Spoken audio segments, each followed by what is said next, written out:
महाराष्ट्र में Bharatiya Janata party wait and watch policy पर है। शिंदे को 37 विधायकों के समर्थन का इंतजार किया जा रहा है। ये सूत्र बताते हैं कार्रवाई से बचने के लिए 37 विधायकों की जरूरत है। शिंदे गुट को बीजेपी के बड़े नेता फडणवीस के घर पहुंच चुके हैं।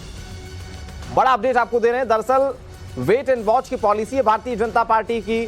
37 विधायकों की जरूरत एकनाथ शिंदे को। ऐसा क्यों, आप इसे भी समझिए, क्योंकि विधानसभा के अंदर अगर शिवसेना जो उद्धव ठाकरे वाली है उसके समर्थित ज्यादा विधायक हैं तब तो वहां पर फ्लोर टेस्ट की जरूरत होगी और उसके बाद अपने नंबर्स को प्रूव करना होगा। लेकिन अगर एकनाथ शिंदे के पास ज्यादा विधायक हैं, अगर 37 विधायक है जो कि एक बेंचमार्क है, तो फिर उसके बाद वो क्लेम कर सकते हैं कि जो उनके विधायकों का गुट है वो असली शिवसेना है और ऐसे में दल बदल कानून लागू नहीं होगा। लिहाजा 37 विधायकों की जरूरत है और बीजेपी वेट एंड वॉच की स्थिति में है।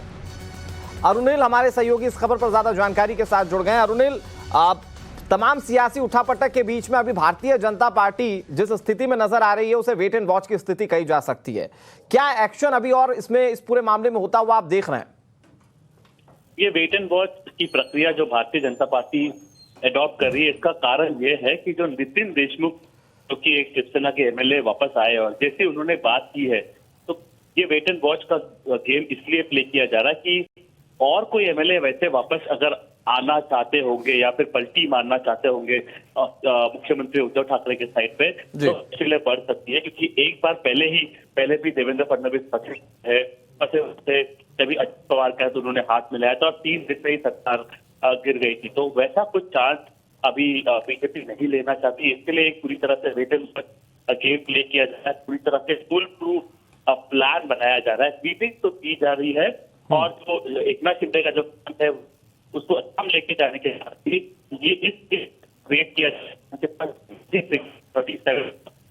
ऊपर कंफर्टेबली नंबर, ताकि दबाव बनाया जा सके मुख्यमंत्री उद्धव ठाकरे पे और एक दूसरा गुट शिवसेना का खड़ा किया जा। जी अरुणिल, क्या आप ये जानकारी दे पाएंगे कि अभी क्या स्थिति है जो विरोधी गुट है? क्योंकि जिस तरीके से अभी इस पूरे मामले में चीजें निकलकर सामने आ रही है, सवाल इस बात को लेकर है कि ऐसा तो नहीं है कि जो गुवाहाटी में विधायकों का गुट ठहरा हुआ है, शिंदे का गुट, उसमें से कोई बागी हो सकता है, उसमें से कोई वापस मुंबई आ सकता है, उसको लेकर कोई जानकारी है?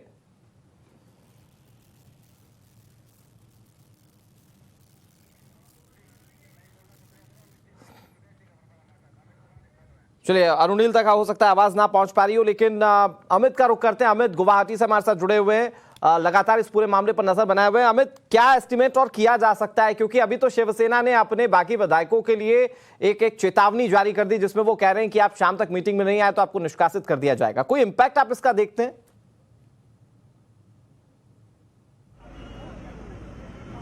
देखिए, मुझे लगता है कि शिवसेना की अगर आप बात करें, खुद संजय राउत के बयानों को देखें तो सुबह से शाम या फिर कल से उनके बयान अलग अलग हैं। एक बार कहते हैं कि वो हमारे दोस्त हैं, हम जो बीजेपी के लोग हैं, जो शिवसेना के लोग गए हैं, उम्मीद है कि वो वापस आएंगे। वो खुद सोच रहे होंगे कि उनको वापस आ जाना चाहिए। तो दूसरी तरफ पार्टी जो है वो एक तरह से नोटिस भी जारी कर रही है, धमकी भी दे रही है कि आपको आना पड़ेगा। ये बताता है कि वहाँ पर कोशिश यही हो रही है कि चाहे प्यार से या डरा धमका के कैसे किसी को वापस लाया जा सके।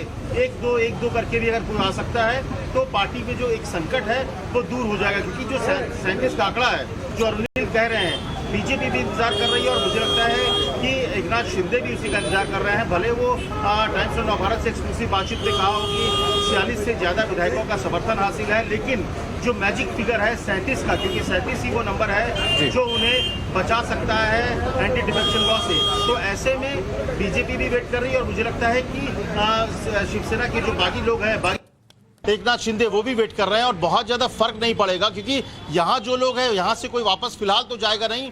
ये हो सकता है कि जब वो मुंबई जाए, ये जो शिवसेना की भी कोशिश है, इसलिए शिवसेना के संजय राउत ने कहा कि जब तक सारे विधायक वापस नहीं आएंगे कोई फैसला नहीं होगा। क्योंकि उनको ये लगता है कि जैसे ही मुंबई आएंगे तो वो उनके रिच में होंगे, उनको समझाना बुझाना या धमकाना किसी भी तरीके से उनको अप्रोच किया जा पाएगा।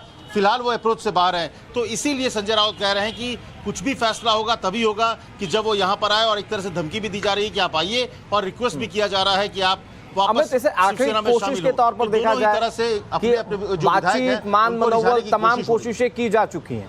अब जब सबसे बात नहीं बन रही है तो कम से कम एक चेतावनी देकर देख लें, हो सकता है कुछ लोग तो वापस आ जाए।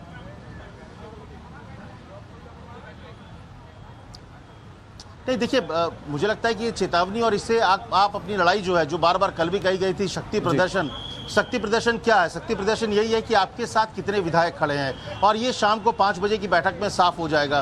तो इसीलिए जो वैधानिक प्रक्रिया है, जो संसदीय प्रक्रिया है, जो विधानसभा में होता है कि भाई हम अपने विधायकों को बैठक के लिए इनवाइट करते हैं और उसमें ये कहते भी हैं कि अगर आप शामिल नहीं होंगे तो आपके खिलाफ एक्शन लिया जाएगा। तो एक तरह से धमकाने की कोशिश है। लेकिन एक चीज़ है कि अगर बहुत कड़ा एक्शन लिया जाता है, उनको निष्कासित करते हैं, तो उनके विधायकी पर कोई फर्क नहीं पड़ेगा। उनकी विधानसभा की जो विधायकी है, मेंबरशिप है, उस पर फर्क नहीं पड़ेगा। मेंबरशिप तब जाती है जब आप विप का उल्लंघन करते हैं, और विप जो है वो विधानसभा के अंदर कार्रवाई पर लागू होता है, ना कि यानी बहुत ज्यादा इससे इंपैक्ट पड़ता हुआ हमें नजर नहीं आ रहा है। तो शिवसेना की इस स्ट्रेटेजी को कैसे और डिकोड किया जाएगा, आने वाला वक्त बताएगा। फिलहाल बहुत शुक्रिया अमित, आपका हमारे साथ जुड़ने के लिए और तमाम जानकारी के लिए।